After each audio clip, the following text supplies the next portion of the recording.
Xabi Alonso, c'était un nom respecté.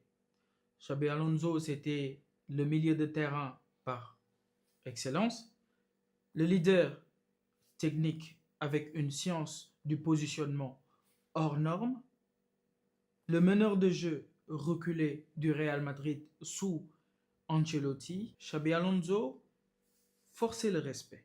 Mais aujourd'hui, force est de constater que Xabi Alonso n'est plus que l'ombre de lui-même. Bonjour à tous, j'espère que vous allez bien. C'est Babacar à Madrid. J'ai décidé de faire cette vidéo pour parler un peu des coulisses du départ de Xabi Alonso. Un départ qui fait beaucoup parler, surtout chez nous, supporters du Real Madrid. Et moi, j'ai décidé tout simplement de donner ma version, tirée un petit peu de certains sites, mais aussi de certains sites fiables qui relaient les informations du Real Madrid. Donc avant d'aller plus loin, je vais tout simplement vous demander d'aimer la vidéo, de vous abonner à la chaîne. Ça va vraiment m'aider dans le référencement. Alors, je le disais tout à l'heure, Xabi Alonso en tant que joueur, c'était un leader naturel.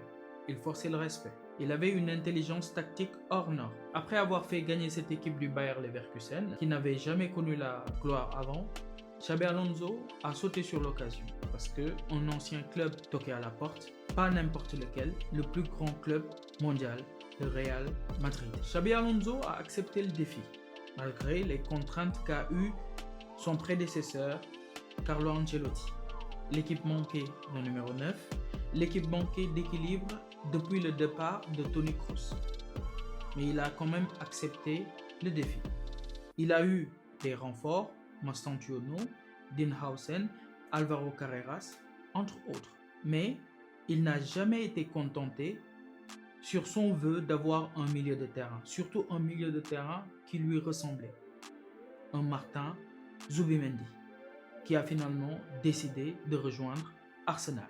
Donc dès le début, il y a eu des accords entre lui et la direction. Premier choix aussi qui a fait parler, c'est le fait d'avoir écarté Pintus. Pintus qui est le préparateur physique historique du Real Madrid. Pendant les grandes gloires du Real Madrid, lors de ses 5 victoires en Ligue des Champions, c'était bien Pintus qui était le préparateur physique du club. Mais lui, il est venu avec sa nouvelle équipe, son nouveau staff. Il a commencé son aventure en Coupe du Monde des clubs, en l'absence de Kylian Mbappé. Il a pu compter sur un numéro 9 classique qui a été formé à la Castilla, Gonzalo Garcia. Et lui, il déroulait son jeu et ça marchait parfaitement. Lorsqu'il fallait affronter le Paris Saint-Germain, il a mis Kylian Mbappé titulaire qui revenait de sa maladie et qui a marqué lors du match d'avant. Le match contre le PSG s'est très mal passé. Défaite 4-0 et élimination du Real Madrid. On se dit que c'est trop tôt d'avoir des résultats avec lui. Même Luis Enrique, coach du PSG, a dit « Ne le jugez pas comme vous me jugez » parce que lui, il n'est avec cette équipe que depuis quelques mois. Maintenant, place au championnat. Et là, nous avons des résultats irréguliers, un jeu qui ne donnait pas envie, des joueurs perdus sur le terrain et les premiers doutes internes s'installent. Et là, c'est le début des problèmes au Real Madrid. Et le premier problème, c'était la communication.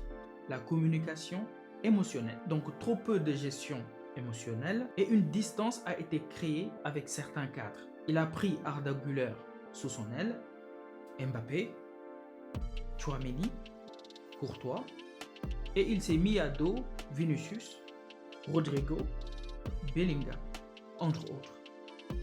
L'équipe s'est scindée en deux, les pros Alonso et ceux qui veulent son départ. Problème numéro 2, la gestion des statuts. Certains cadres ont été remis en question sans explication. Vinicius qui a été sorti en plein classico alors qu'il faisait un match exceptionnel. Bellingham qui a eu un changement de position et qui n'était pas forcément d'accord avec les nouvelles directives du coach qui lui demandait de presser ainsi que de revenir défendre. Tout ceci a créé un mal profond entre lui et certains cadres. Le problème numéro 3, l'absence de leader relais. Il n'y avait vraiment pas de lieutenant qui se dégageait, même si on voyait qu'il avait le support de Mbappé et de Tchouaméni, mais un leader espagnol qui a fait les grandes heures du Real Madrid, non. Donc là, à ce moment-là, il s'est tiré une balle. Après avoir perdu certains matchs, comme le match face à Liverpool, ça a commencé à gronder, ça a commencé à parler. Et dans certaines images, on voyait le board du Real Madrid qui était présent dans les tribunes afficher leur mécontentement.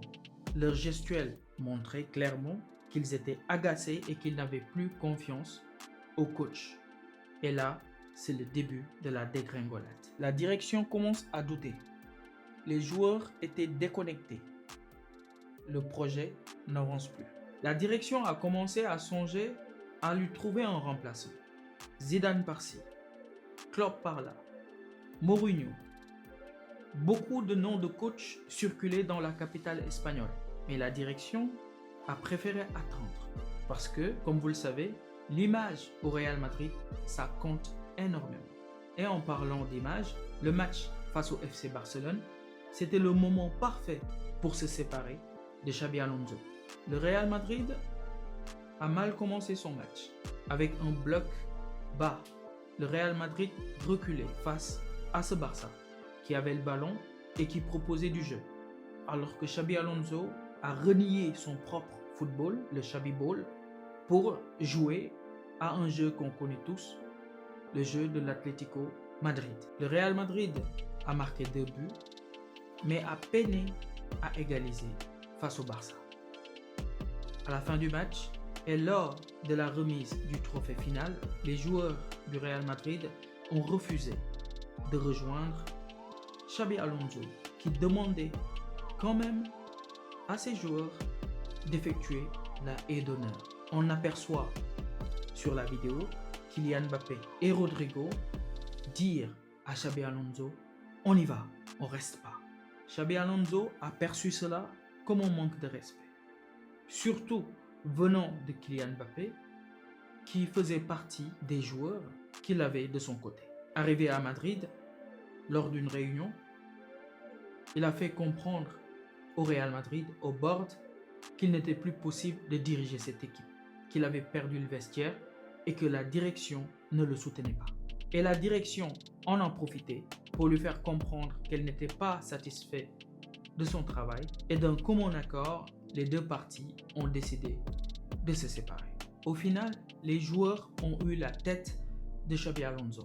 C'est quand même triste parce qu'on aurait aimé voir Xabi Alonso beaucoup plus longtemps sur le banc, mais aussi assumer son choix depuis le début de jouer avec un numéro 9.